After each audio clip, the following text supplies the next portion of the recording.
여러분 안녕하십니까? 라디오 오늘 강지혜입니다. 단계적 일상 회복이 45일 만에 멈춰서게 됐습니다. 주말부터죠. 전국의 사적 모임 허용 인원은 4명으로 제한이 되고요. 식당, 카페, 유흥시설, 노래방, 목욕탕, 또 실내 체육시설 오후 9시까지만 영업할 수 있습니다. 영화관, PC방 등 코로나19 감염 위험이 있는 다중이용시설은 오후 10시까지 이용이 가능해집니다. 이래 신규 확진자 수가 7,000명을 넘어서고 있고요. 또 이대로 상황이 더 악화된다면 이달 중에 약 10만 명, 내년 1월 중에는 최대 2만 명까지 확진자가 발생할 수 있다는 예상이 나오고 있는 상황이죠. 불가피한 조치인 것 같습니다. 불편은 크겠지만요. 이 고비를 슬기롭게 넘겨야 할 것 같습니다. 이번 거리두기 조정 방안 토요일부터 시작이 되고 내년 1월 2일까지 총 16일간 적용됩니다. 11월 16일 목요일 라디오 오늘 광고 듣고 시작합니다. 자동차 썬팅할 때 딱 불스원 썬팅 넘버원 불스원이다 출시한 썬팅 자외선 열차 달리도 딱 불스원 썬팅 썬팅도 역시 불스원 썬팅도 역시 불스원 썬팅. 예술 문의는 불스원 브라자닷컴. 박도훈 씨, 왜 차 사진을 찍고 계세요? 우리 동네 정비소들은 다 수리비가 다르다 하네. 그럼 어쩌죠? 가닥 견적 비교하러 간다. 사진 한 장으로 간편하게 견적 비교하고 선택하니까 손해 없는 내 차 관리 가닥. 세라젬 V6 퇴행성 협착증으로 견인이 필요한 장모님도 혈액순환 개선이 필요한 엄마도 추간판 탈출증으로 견인이 필요한 아빠도 근육통 완화가 필요한 아들도 미국 FDA 승인 세라젬 V6 지금 체험해보세요. 의료기기 광고 심의필. 알았어 DBF 알았어 현금은 알았어 DBF 알았어 생애 주기별 은퇴 시점에 맞춰 알아서 투자해주는 연금펀드 한국투자 TDF 알아서 한국투자 신탁운용 펀드보스 등 별도 발생, 원금 손실에 유의하시고 투자 전 상품 설명서 및 약관을 꼭 확인하세요. 오메가3 뭐가 좋을까? 세 가지가 중요하죠. 어취가 없는지, 중금속 걱정 없는지, 오직 물로만 추출했는지.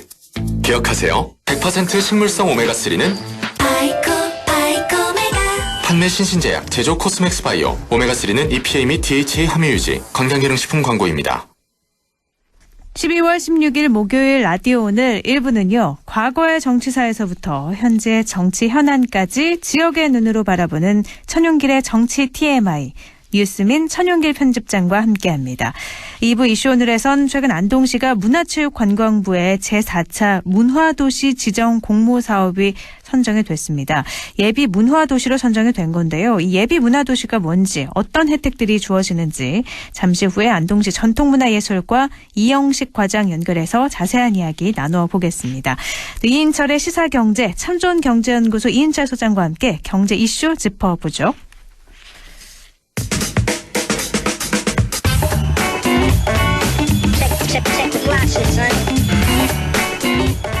천용길의 정치 TMI. 지난 9일 국회 정치개혁특별위원회가 활동을 시작했습니다. 오늘은요, 이 정개특위가 맡은 역할, 우리 지역과의 연관성 살펴보겠습니다. 뉴스민 천용길 편집장 연결합니다. 안녕하세요.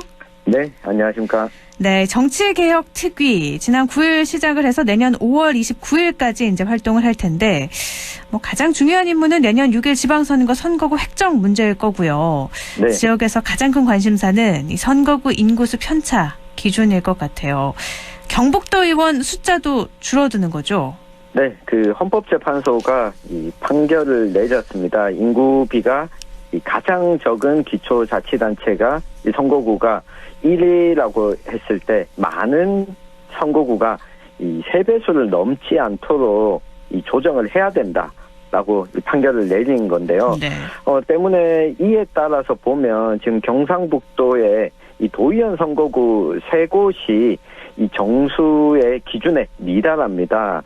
이 지자체가 이 성주, 울진 등이 있는데요. 네. 이렇게 광역의원 수가 줄어들게 되면 단순히 특정한 지역구에 이 의원 한 명이 줄어든 것뿐만 아니라 우리가 지방교부세라고 이 중앙정부에서 지방정부에 내려 보내주는 이 세비 가운데 또 이런 부분도 들어갑니다. 지방의원이 몇 명이냐에 따라서 이 세비 규모가 달라지고요. 네. 예산도 달라지게 되고 또 어떻게 보면 아주 작은 지역적으로 보면 지금은 도의원이 2명 있는 지역이 도의원이 1명으로 줄어버리게 되면 이 지역의 목소리를 그만큼 또 낼 수가 없거든요. 네. 때문에 이 군의군까지도 대구시로 편입을 하겠다라고 하고 있는 상황에서 이 경북 도의원 숫자가 이렇게 지금 60명이 정원인데 이것보다 내년에 최대로 줄어들면 이 5명에서 6명까지 줄어들 수도 있다. 이런 관측이 나오고 있습니다. 그럼 거의 10%가 줄어들 수도 있다는 말씀이신 거잖아요. 네. 말씀하신 것처럼 의원 숫자가 줄어든다는 건 그만큼 지역에 대한 목소리를 못 내는 것도 물론이거니와 여러 가지 지방 교부세 같이 세금을 적게 받는 거라서 굉장히 민감한 문제인데 이게 경북뿐만의 문제는 아니죠. 다른 지역도 지금 반발하고 있는데 우리 지역은 어떤가요, 반응이요? 네, 지금 반발하고 있는 자치단체들을 보면 일단 기본적으로 이 농촌 지역을 포함하고 있는 도단위 지역은 모두 반발하고 있습니다. 이 강원도 그리고 경상남도, 네. 전라남도까지도 이 반발을 하고 있는데요. 이 경상북도 의회 역시 이 선거구 획정 시에 지역 대표성을 반영하지 않으면 안 된다. 특히 이 농어촌의 특수한 여건을 고려해서 이 의원 정수를 정해야 된다. 라고 의견서를 이 국회에 또 전달하기로 했거든요. 이 대부분의 이 농촌 지역을 포함하고 있는 이 지자체들은 마찬가지입니다. 실제 경상북도의 경우에도 지금 의원 수가 이 줄어드는 지자체가 있는 반면에 내년에 또 늘어나는 지역도 있거든요. 우리가 이걸 생각해 보면 같은 경상북도라고 하더라도 이 농촌 지역과 도시 지역 간의 이 편차가 더 벌어질 수 있다. 이대로는 좀 위험하다. 라고 하는 인식들을 우리 특히 경북 북부 지역에서도 받아들이고 있는 상황이라서 지금 국회 이 정개특위 그리고 국회가 어떻게 받아들일지 사실 이게 미지수인데요. 일단 중앙선거관리위원회에서는 이러한 지적과 관련해서 결국은 이 헌법재판소가 내린 이 결정을 어길 수는 없으니 네. 이 지방의원 숫자 자체를 늘리는 방법밖에는 없다. 이런 답변을 정개특위 회의장에서 내놓기도 했습니다. 그렇군요. 도농 간의 격차 지금도 뭐 심각한 상황인데 더 심해질 수도 있다는 말씀을 해주시니까 이건 너무나도 심각하지 않을까 싶어요. 네. 근데 군의군 대구시 편입이 또 결정이 돼서 경북에는 또 다른 변화가 있어요. 선거구에도 변화가 있겠죠? 네, 그렇습니다. 지금 군의군이 대구시로 편입이 되면 도의원이 지금 현재 군의군이 1명인데요. 도의원 1명만 줄어드는 것 아니냐 생각하실 수 있는데 네. 이 경상북도 도의원의 정수는 기초자치단체 숫자에 곱하기 2를 합니다. 여기에다가 이 한 기초자치단체지만 국회의원을 2명 뽑는 경우에는 여기 이 선거구마다 이 더해서 곱하기 2를 하거든요. 네. 그러면 군의가 빠지게 되면 경상북도가 줄어드는 이 도의원 숫자는 1명이 아니라 2명이고요. 군의에서 1명이 줄면 다른 지역에서 1명이 또 줄게 되어 있습니다. 때문에 경상북도 도의원 선거구에도 변화가 있고요. 네. 지금 국회의원 선거구 이야기는 많은 분들이 아시는 분들도 있을 텐데요. 의성, 군의, 청송, 영덕이 하나의 국회의원 선거구를 가지고 있습니다. 그런데 군의군 인구가 적긴 하지만 23,300명인데 이 인원이 빠져나가게 되면 하나의 국회의원 선거구에 한선에 미달하게 됩니다. 그렇게 되면 지금 지난 총선에서 안동 예천이 처음으로 같은 선거구가 됐고 상주 문경이 또 선거구가 됐는데 여기까지도 조정이 필요한 상황이 올 수도 있습니다.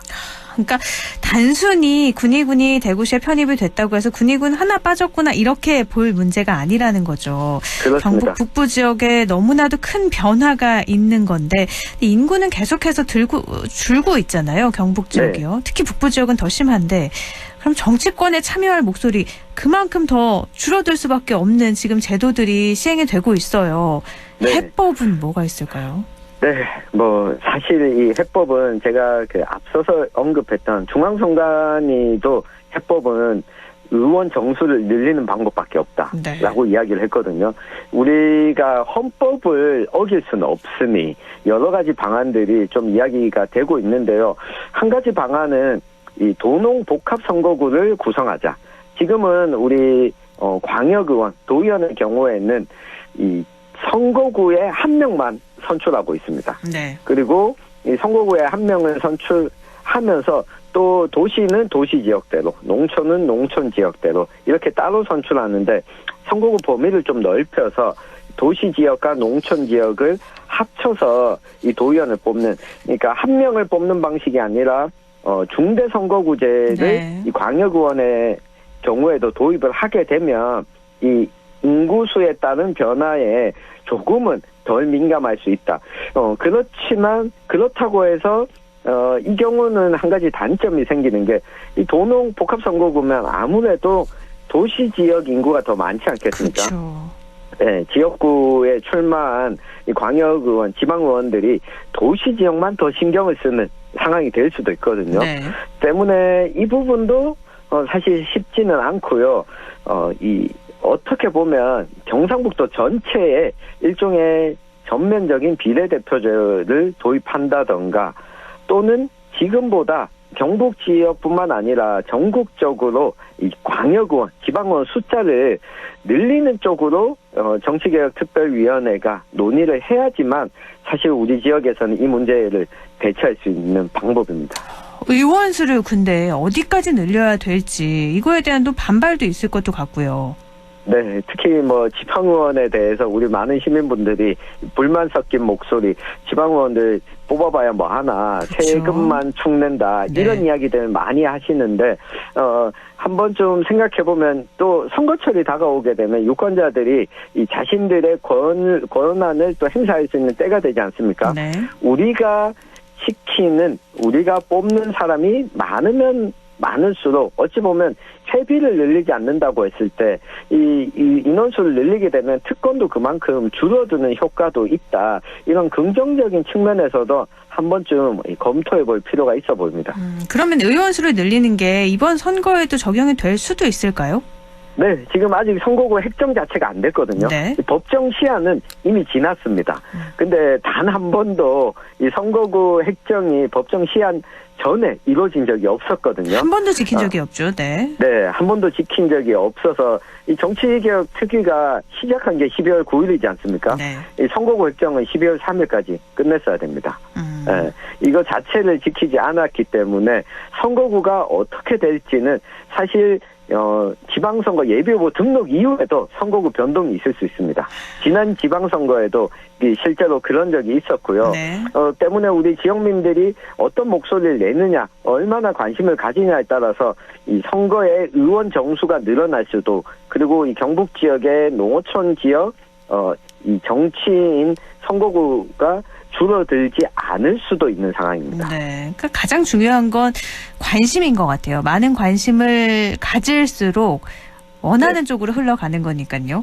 그렇습니다. 이번 정치개혁특위에서 논의하는 것 중에 또 하나가요. 이 피선거권 연령, 현행 만 25세 이상에서 18세 이상으로 낮추는 거잖아요. 네. 이건 어떻게 될 것 같으세요?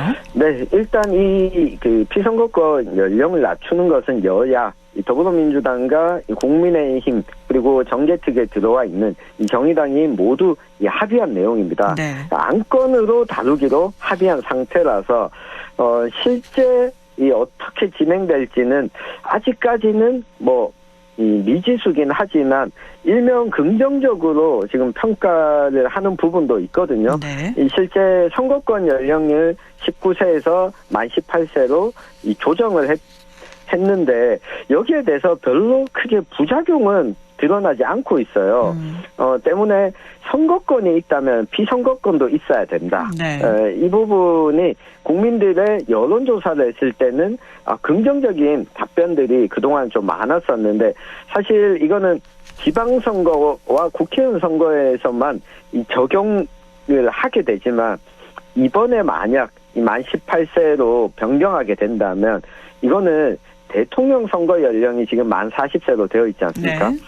이 부분도 연달아 이 조정이 될 수 있는 사항이다 보니까 이 피선거권 연령을 낮추는 문제가 지방의원 자치단체장만 낮춘다면 여야가 합의가 쉬울 것 같은데 네. 대통령 선거와 국회의원 선거까지 같이 걸려 있다 보니까 정개특위가 마무리될 때까지 좀 지켜봐야 될 것 같습니다. 이게 맞물려 있어서 더 힘들 것 같은 이유는 후보들이 그만큼 더 많이 나오고 난립할 수 있다는 문제 때문인 걸까요? 그렇습니다. 당장 이 국민의힘에서도 지금 당대표가 이준석 대표지 않습니까? 그렇죠. 만약 선거 연령이 지금보다 만 40세보다 낮았다면 이준석 대표 역시 출마를 했을 테고 이 정의당의 유호정 의원의 경우에도 대선에 출마하고 싶다. 그렇지만 나이가 되지 않는다라는 이야기를 했었거든요. 이렇게 되면 기성 정치인들이 얼마나 청년 정치인들한테 자리를 먼저 내주려고 할지 이 부분은 기성 정치인들이 지금 결정하고 있다 보니까 좀 쉽지 않아 보인다는 거죠. 알겠습니다. 또 여야가 합의한 안건 중에 하나가 이 확성장치 소음 규제 같은 공직선거법 관련 헌법 불일치 사안이에요. 이것도 좀 살펴볼까요? 네, 지금 공직선거법을 보면 확성기를 사용해서 선거운동을 할 수 있도록 하고 있습니다. 그런데 문제는 확성기를 얼마만큼 몇 데시벨만큼 소리를 내야 되는지 그 이상 넘어가면 공직선거법 위반인지 이런 조항이 없거든요. 이게 시민이 이 선거운동 소음 때문에 너무 피해가 크다라고 헌법소원을 제기하면서 이 불합치 결정이 내려지게 됐는데 이번에 정개특위에서 이걸 조정하게 되면 어떤 방식으로 조정할지 대략적으로는 이 소음 제한을 두는 방식 그리고 확성기의 이 종류 그리고 사용하는 지역 등이 지금 검토되고 있는데 우리가 선거 때문에 심심찮게 보는 유세차와 방송차를 이번 지방선거 때부터는 못 볼 수도 있는 상황입니다. 항상 사실 선거 때 되면은 시끄러운 선거차 돌아다니고 이런 걸 보고 선거구나 느껴지는데 이번에는 아닐 수도 있다는 거잖아요. 그렇습니다. 이게 얼마만큼 규정을 정하느냐에 따라서 후보자 입장에서 이걸 만약에 넘기게 되면 공직선거법을 위반하는 게 되지 않습니까? 그렇죠. 그러다 보니까 선거운동에 좀 위축이 될 수도 있다라고 하는 우려도 나오는데 이 실제 정치인들, 후보자들에게 어떻게 적용될지는 우리 유권자들께서 좀 실제 경험을 해보셔야 될 것 같습니다. 알겠습니다. 코로나19 때문에 유세가 쉽지 않을 것 같다 예상은 되는데 만약에 확성장치 소음 규제까지 더해진다면 더 힘들어져서 불만에 갖지 않을까 싶기도 한데 지켜봐야 될 것 같네요. 알겠습니다. 말씀 여기까지 나누죠. 고맙습니다. 감사합니다. 네, 전용길의 정치 TMI 뉴스민 천용길 편집장과 함께했습니다. 라디오는 1부는 여기까지고요. 저는 광고 듣고 2부에서 뵙겠습니다.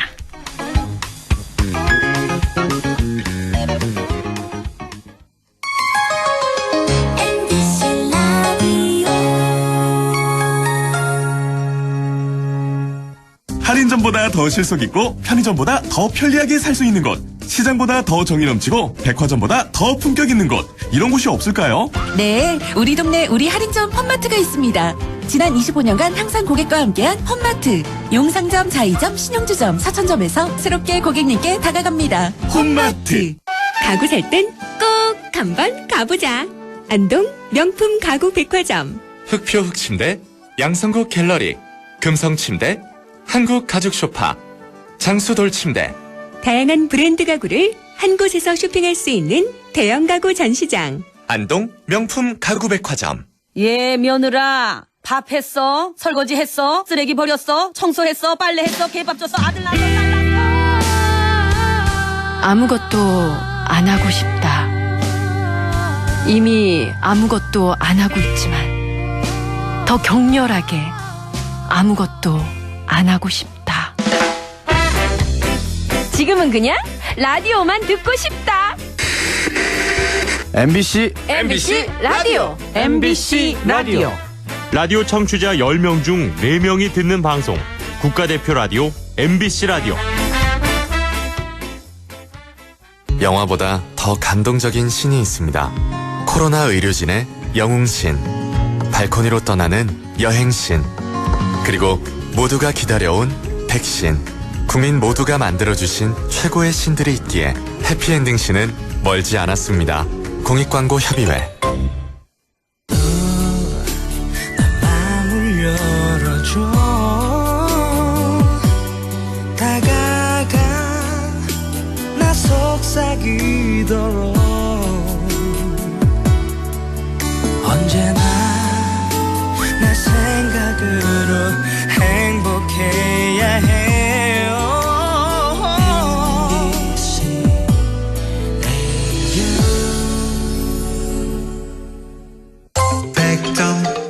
MBC 라디오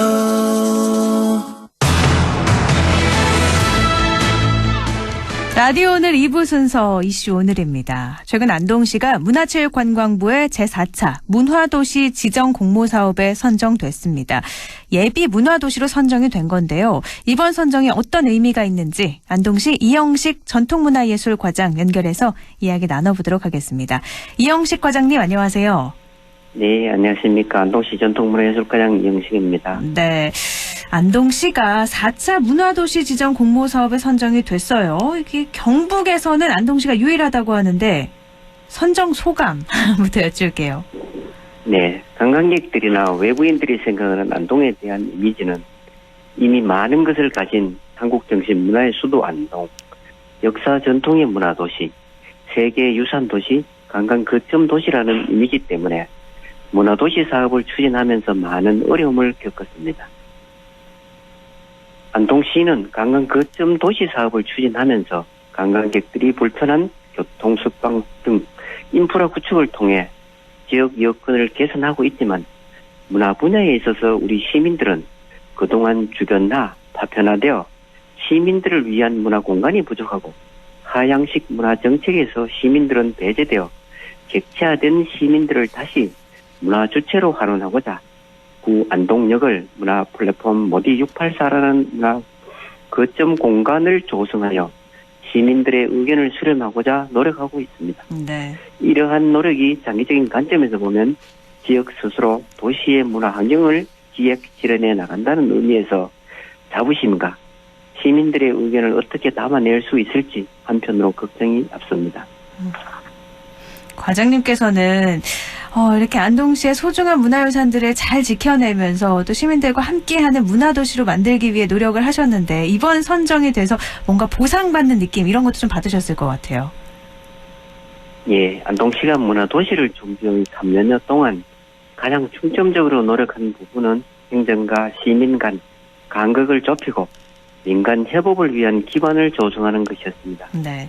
2019년 안동시가 문화체육관광부의 공모사업인 문화특화지역 조성사업에 선정되어 행정이 주도하고 민간의 참여를 독려한 한 해였다면 2020년은 시민소통과 시민 주도의 활동을 확장하기 위해 시민이 주체로 전환된 해였으며 2021년에는 민간 주도의 문화도시 거버넌스 기반을 구축하고 확장하기 위해 본격적인 혁신이 시작되도록 노력했습니다. 그 과정에서 시민공회가 만들어지고 시민 주체들이 등장했으며 이들을 통해 문화도시가 시민사회로 확산할 수 있도록 행정은 이를 적극 지원하는 등 시민공회를 중심으로 타 도시정책 사업과 연계될 수 있도록 시민들과 행정이 최선을 다해 왔습니다. 사실 이 문화도시가 되기 위해서 다른 지자체들도 다양한 노력을 기울였을 텐데 경북에서는 안동시만 선정이 됐단 말이에요. 어떤 점에서 높은 점수를 받은 걸까요? 네, 과장님. 네, 예비문화도시 선정 과정은 시민들이 주도해서 만든 예비문화도시 조성 계획을 승인받는 과정으로 네. 문화체육관광부에서 문화, 예술, 관광 등의 분야 민간 전문가로 구성된 실무검토단을 구성하고 금년 7월부터 11월까지 5개월간 서면평가, 현장검토, 최종 발표 평가를 진행했습니다. 실무검토단은 서면평가를 통과한 30개 지자체를 대상으로 최종 발표 평가 결과를 심의위원회에 보고하여 심의 의결을 거쳐 11개 지자체가 선정되었습니다. 심의 과정에서 문화도시 추진 필요성 및 방향의 적정성, 조성 계획의 타당성과 적정성, 문화도시 실현 가능성 등 세개 항목 9개 세부 평가 지표에 따라 배점이 이루어지는 것으로 되어 있습니다. 안동시는 내 삶이 변화하는 시민 역사 문화 도시라는 비전으로 내가 있는 우리가 안동이라는 추진 목표를 설정하고 역사, 전통, 관광 도시에서 주변화되고 보편화된 안동 시민의 개별성에 주목하고 도시의 주체로 재정립하였으며 시민 개개인의 삶이 변화하는 문화도시 달성을 위한 사업들을 추진하는 것으로 문화로운 모대 학교를 통해 시민 문화 기획자 양성과 문화자원 코디네이터 육성을 추진하고 안동 시민의 소통 공간인 시민공예 모디 및 생활문화 동아리 활동을 지원하고 전통 혁신 메이드 인 안동, 모디 684 및 우리 동네 오픈 스페이스 공간을 적극 활용하려는 것으로 계획되어 있습니다. 평가 결과는 원칙적으로 비공개라 안동시가 어떤 점에서 타 도시와 차별성을 가졌는지 정확히 알 수는 없지만 네. 가장 큰 요인은 구 안동 역사 부지를 도시재생사업과 연계 추진하면서 시민공예 모디가 활성화되고 있다는 점과 안동시와 의회가 안동문화도시 조성 및 지원 조례를 통해 문화도시 추진위원회의 기능을 문화도시 추진위원회가 주도할 수 있도록 시민 자문기구에서 시민 의결기구로 뒷받침한 점과 네. 서면 심사, 현장 검토에서 지적된 사항들을 잘 보완하여 최종 발표 평가에서 보여주므로 예비문화도시로서 준비된 모습을 인정받은 것으로 생각됩니다. 아, 원래 이 평가 기준이나 뭐 이렇게 어떤 점수를 받았는지, 어떤 거에서 높은 점수를 받았는지 이런 건 다 비공개군요. 네, 그렇습니다. 아, 그래서 알 수는 없지만 아무래도 이렇게 안동시는 문화도시가 되기 위해 노력한 많은 점들이 높은 점수를 받았을 것이다. 근데 이 문화도시 사업이 생소한 분들도 많이 계세요. 문화도시 사업, 이게 뭔가요? 문화체육관광부에서 2018년 제1차 문화도시 사업 공모를 추진하였으며 우리 시는 2019년 제2차 문화도시 사업 공모를 시작으로 2021년 제4차 문화도시 사업에 광역 및 기초지자재 49곳이 공모하여 안동시를 비롯한 11개 지자체가 예비문화도시로 지정되었으며 네. 문화도시 사업이란 지역별 특색 있는 문화자원을 활용해 지속 가능한 지역 발전을 이루고 주민의 문화적 삶의 질을 높이기 위해 지역문화진흥법 제15조에 따라 지정된 도시를 말합니다. 문화도시 지정을 원하는 지방자치단체는 공모를 통해 문화도시 조성 계획을 승인받아 예비문화도시로 지정받게 되고 1년간 지방자치단체 예산으로 예비문화도시 사업을 추진해야 합니다. 사업 추진 후 연말에 문화체육관광부의 심의위원회에서 지방자치단체가 추진한 예비사업에 대한 추진 실적평가와 심의를 거쳐 법정문화도시로 지정되면 5년간 최대 국비 100억 원을 지원받을 수 있는 사업입니다. 지금 후루룩 좀 지나가서 조금 더 자세히 여쭤볼게요. 네. 지금 이번에는 예비 문화도시로 선정이 된 거고 법정 문화도시로 지정이 돼야 될 텐데 법정 문화도시로 만약에 지정이 된다면 어떤 혜택들이 있고 어떤 지원들이 있는지 또 기대 효과는 어느 정도로 예상할 수 있을지 설명을 좀 해주시죠. 앞서 말씀드린 대로 예비문화도시로 지정된 지방자치단체는 승인된 문화도시 조성 계획을 바탕으로 2021년 2년 1년간 예비문화도시 사업을 시범 운영 방식으로 진행하게 됩니다. 2022년 1년간 제4차 문화도시로 지정된 11개 지방자치단체가 추진한 예비문화도시 사업을 문화체육관광부 심의위원회에서 서면평가, 현장검토, 최종 발표평가를 진행한 후 그 결과를 심의의결을 통해 7개 지방자치단체를 법정문화도시로 지정하는 절차를 거치게 됩니다. 네. 법정문화도시로 지정된 지방자치단체는 2023년부터 2027년까지 5년간 국비 100억 원과 지방비 100억 원, 총 200억 원 한도 내에서 승인된 최종 문화도시 조성계획 세부 사업을 추진하게 됩니다. 문화도시 사업을 추진하는 기간 동안 문화도시 전문 컨설턴트로부터 문화도시 조성 과정 전반에 대한 컨설팅을 받을 수 있으며 네. 문화도시 간 교류 등의 행정재정적 지원을 받게 됩니다. 무엇보다 문화도시 조성 사업 추진 과정을 통해 기존 정부 정책 결정 방식이 간주도인 하향식 사업 추진 방식이었다면 문화도시 사업은 시민이 주체가 되어 우리 지역의 문화정책을 유지하여 상향식 건의를 하고 민간 협력, 시민 주도의 문화정책을 추진하는 매개가 되어 궁극적으로는 시민들의 문화자치 역량을 강화하게 되어 행정 전반에 긍정적인 파급 효과를 가져오게 될 것으로 기대됩니다. 문화도시라는 개념을 한 단어로 요약해서 설명하기란 쉽지 않습니다만 문화도시는 일부 지역에서 추진하는 사업이 아니라 안동시 전역을 대상으로 시민 모두에게 확산될 때 비로소 진정한 문화도시가 되는 것이라 생각합니다.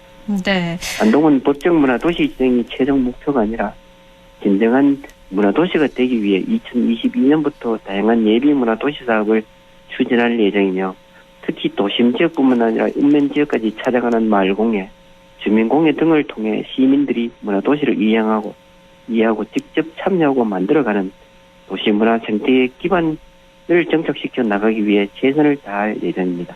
네. 지금 예비 문화도시로 지자체가 11개가 선정이 됐고 법정 문화도시는 6, 7개가 될 것이다 말씀을 해주셨어요. 이 6, 7개 지자체 가운데 안동시가 선정이 돼야 될 텐데 그러기 위해서는 많은 분들의 관심이 또 필요하잖아요. 끝으로 청취자분들께 당부드리고 싶은 말씀도 있으실 것 같거든요. 네, 문화도시는 정부 주도의 상향식 추진 사업 방식이 아니라 시민들의 자발적인 참여와 도시 문제에 대한 관심이 확산되어 자연스럽게 도시 문화를 이야기하고 공유하며 이를 통해 도시의 다양성을 재발견하는 시민 주도의 사업입니다. 이런 점에서 안동 문화도시의 출발점은 시민의 삶, 시민을 도시의 주체로 만드는 것에 있음을 명심해 두고 시민 주체 역량 강화를 통해 안동 시민의 삶이 안동 문화가 되도록 최선을 다하겠습니다. 네, 오늘 말씀 여기까지 나누죠. 고맙습니다. 예, 감사합니다. 네, 안동시 이영식 전통문화예술과장이었습니다. 라디오 오늘에서는 청취자 여러분의 참여를 기다리고 있습니다. 우리 지역에서 발생한 사건 사고 소식이나 함께 토론하고 싶은 내용을 안동 MBC 홈페이지 라디오 오늘 게시판에 올려주시기 바랍니다. 전화와 문자 참여도 하실 수 있습니다. 전화는 851국에 7191번, 문자는 샵 0913번으로 보내주시면 됩니다. 문자는 단문 50원, 장문 100원의 정보 이용료가 있습니다. 여러분의 많은 참여 바랍니다.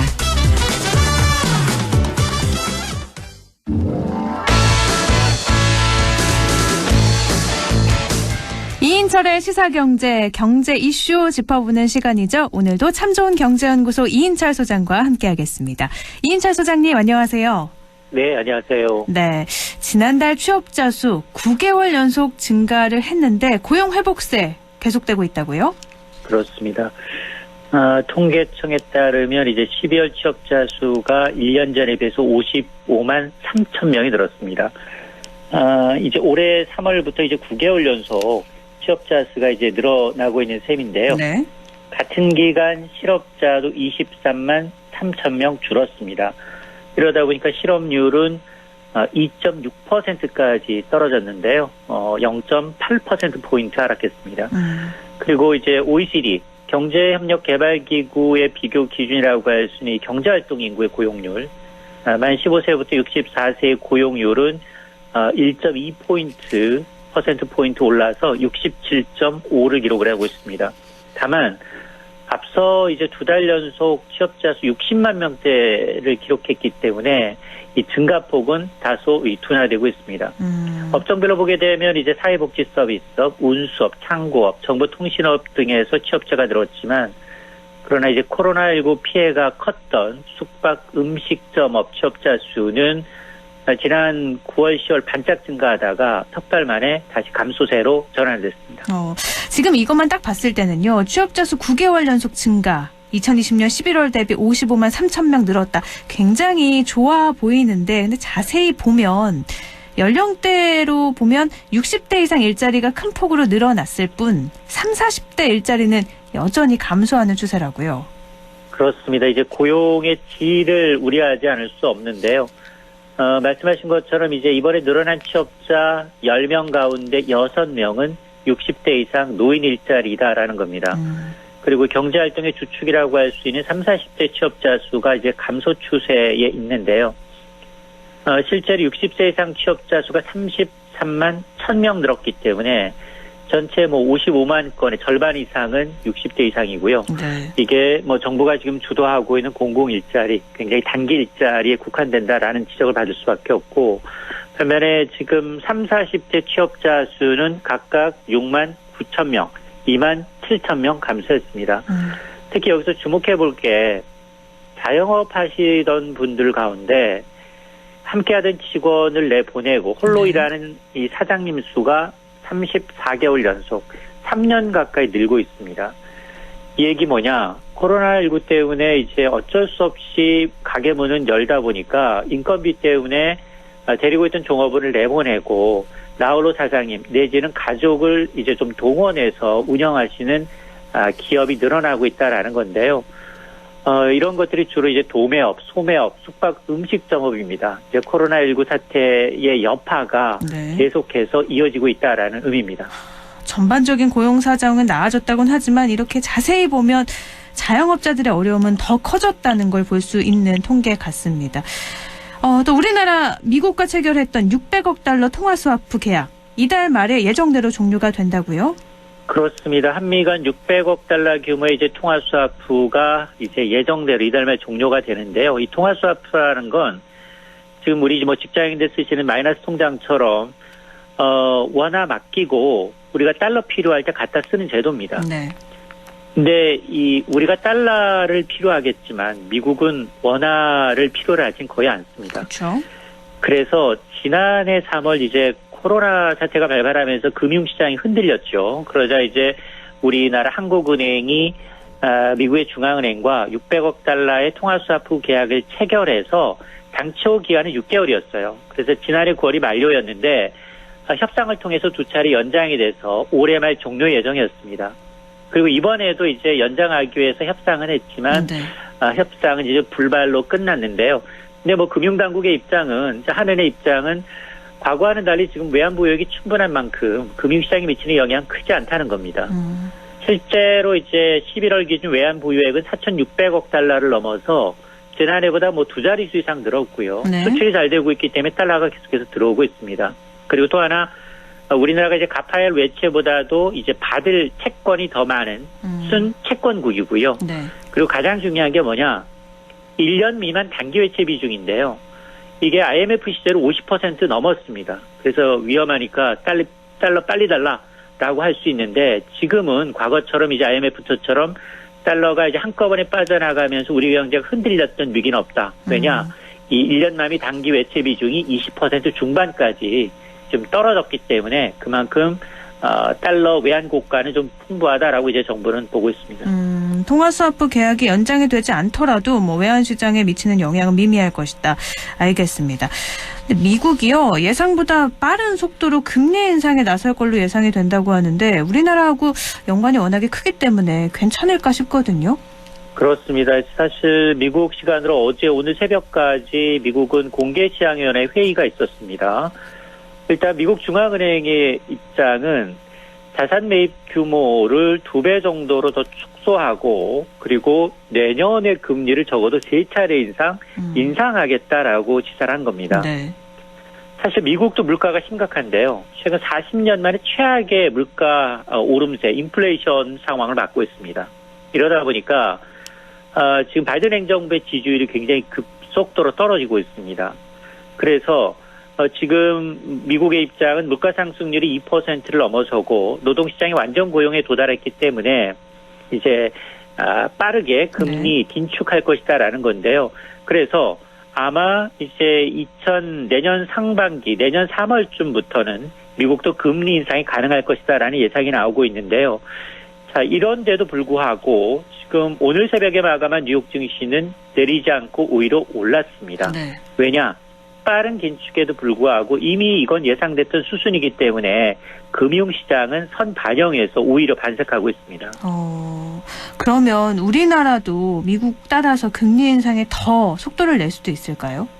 그렇습니다. 지금 우리도 지금 3% 이상의 물가가 지금 2달 연속 지속되고 있고 네. 이번 달 물가는 아마 더 오를 수 있습니다. 그래서 아마 1월 상당히 사실은 연초에 금리 올리기는 굉장히 좋지 않은 상황인 건 맞지만 그럼에도 불구하고 물가와 지금 뭐 금융당국의 입장을 감안하면 1월 금리 인상 가능성 굉장히 높습니다.